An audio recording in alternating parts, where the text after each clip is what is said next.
Значит, я хочу сразу вот сказать, никто не против коммунизма и социализма. Люди отвергают насилие. Но нельзя же возвращаться или хвалить Сталина за миллионы погибших. Вот фильм. Возможно, вы правы, фильм не надо показывать. Но теперь все посмотрят. Уже все прорвались в интернет и смотрят уже. Пока вы с этой трибуны призываете не показывать, вся молодежь кинулась и смотрит. И я буду смотреть. Я бы близко не стал бы думать. Но раз такой ажиотаж в стране, как Матильда, мне близко этот фильм не нужен. Но я пошел, раз вот тут шумит вся страна, он совершенно мне не нужен, не нравится. То есть вот эта неправильная позиция. Вы хотите, чтобы не смотрели, замолчать надо. Нет этого фильма. И пойдет 20%, не больше. Но теперь, когда с трибуны Государственной Думы с радостью сообщают, что фильм не выйдет на экраны, весь мир будет смотреть, вы этого до сих пор не можете понять, что нельзя запрещать и об этом говорить громко. Другое дело, зачем купили? Зачем переводили? Кто дал право покупать? Кто мешает здесь ограничить? Остановить перед входом на границы. Когда границу фильм пересек, все уже. Это бесполезно. Поэтому в этом плане надо понимать, что мы сами провоцируем интерес к событию. Ведь вся страна будет смотреть, понимаете? 100 миллионов взрослые все посмотрят.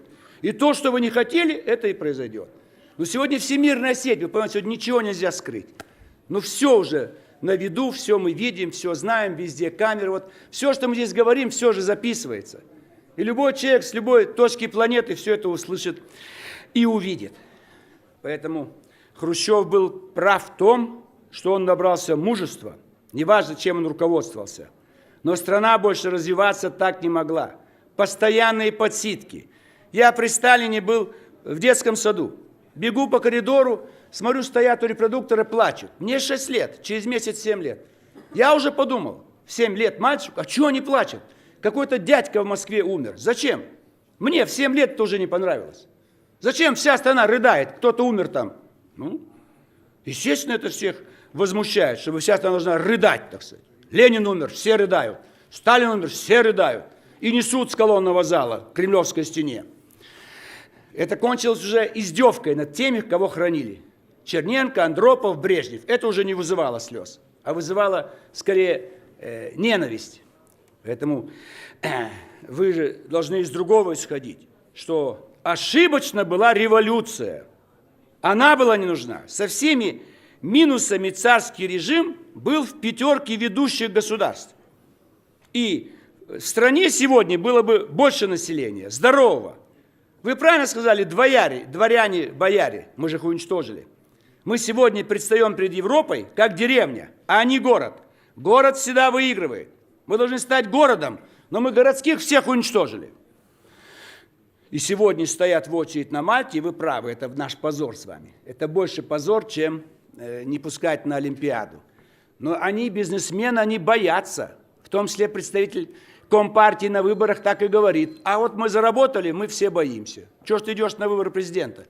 Ты как этот страх, так сказать, переборешь-то, если вдруг бы когда-то станет представитель КПРФ? Ну, Владимир Владимирович, ну как вы можете говорить, что будущее за социализмом? Ну, сегодняшняя молодежь на дух не приемлет это. Социализм – хорошее общество, но только для бедных, только для необразованных, которые согласятся жить за 15 тысяч рублей в месяц. Сегодняшнее поколение не хочет жить за 15 тысяч. И двухкомнатная квартира будет, и бесплатная, и врач бесплатный, и школа, и детский сад. Не хотят люди. Другая эпоха наступила. Вы все продолжаете, давай социализм. Но уже нельзя этого делать. Это можно было брежневскую модель социализма сохранить, но не получилось же. Это уже не Сталина нету. Хрущева все забыли. Хрущева сняли, наказали.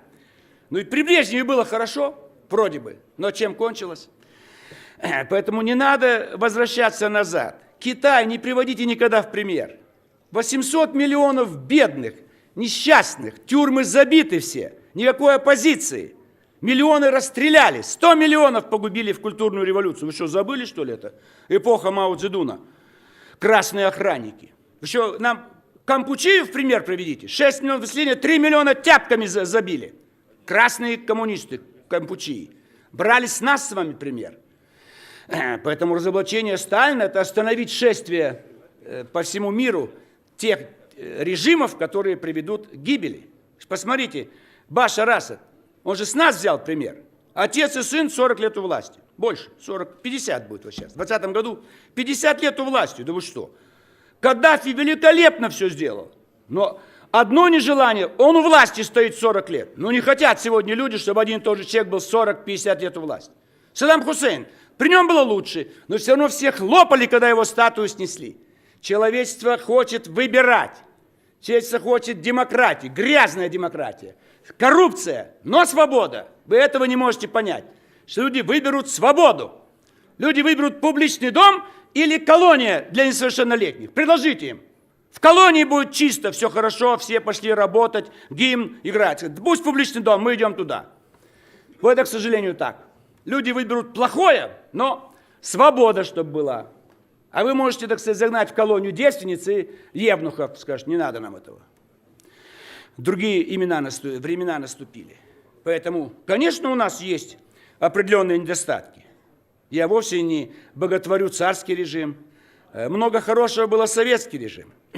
И сегодня в пропаганде говорят, как мы достигли хороших результатов. Достигли, никто не спорит. Но миллионы не согласны. Они не придут на выборы 30 миллионов. А из пришедших 70 миллионов кремлевский кандидат получит 50. А остальные 50 кто они? 110 миллионов избирателей. Максимум получит кремлевские 50 миллионов голосов. Половина страны. Но это демократия. Можно вообще получить 10 миллионов голосов, и остальные получат еще меньше. Но люди хотят выбирать. Вокруг нас все выбирают. Финны выбирают, украинцы выбирают. Везде все выбирают. И мы хотим этого. Может быть, это вот последний раз. Вот такая у нас обстановка на выборах. На следующих, может быть, будет уже 2-3 равноценных кандидата. Мы все хотим в ночь переживать. А кто же все-таки получит на 2-3 голоса больше? Если нам за 5 лет вперед говорят, кто будет главой государства, это сегодня не устраивает людей наших. Они не хотят идти на выборы из-за этого. Вы решили оживить выборы, девушку позвали. Это позор вообще. Тамада с воровских корпоративов, она будет, так сказать, тоже рассуждать. Крым вернуть, Донбасс прекратить, из Сирии уйти. Вот она, Явлинский. Их в тюрьму посадить надо. И Собчак, и Явлинский место в тюрьме. Если вы хотите вернуться в социализм, вот подайте заявление, как мы, в Следственный комитет, чтобы обоих кандидатов посадить в тюрьму за нарушение территориальной целостности нашей страны. В Донбассе у них это бандиты, а мы считаем это герои. Это русские защищают русскую землю. Для них бандиты. И он из Львова, Явлинский, идет, так сказать, на выборы. А Собчак говорит, русские быдло, ей нравятся больше евреи. Вот кандидаты в президенты. Это ж позор. Ни в одной стране мира не допустили бы близко.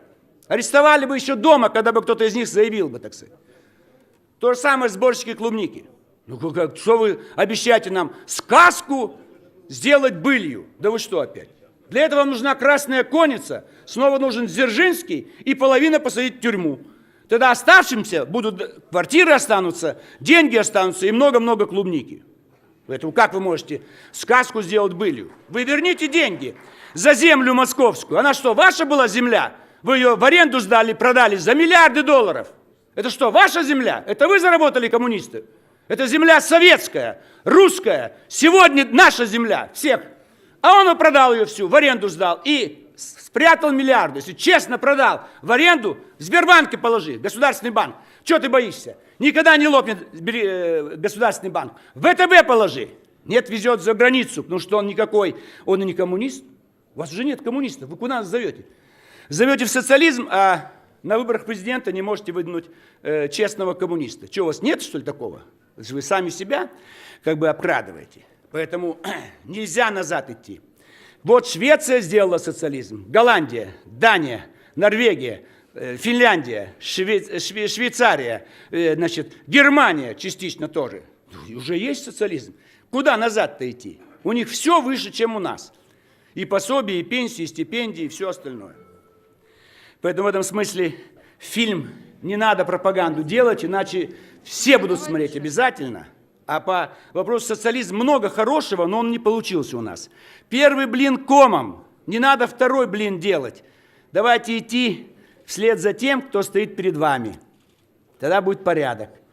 Вот это другая линия. То, что вам сегодня не нравится, мы пойдем вперед, не назад. Но без социализма, забудьте слова, социализм, капитализм. Новое информационное общество, криптообщество, а вы в социализм гоните. До свидания.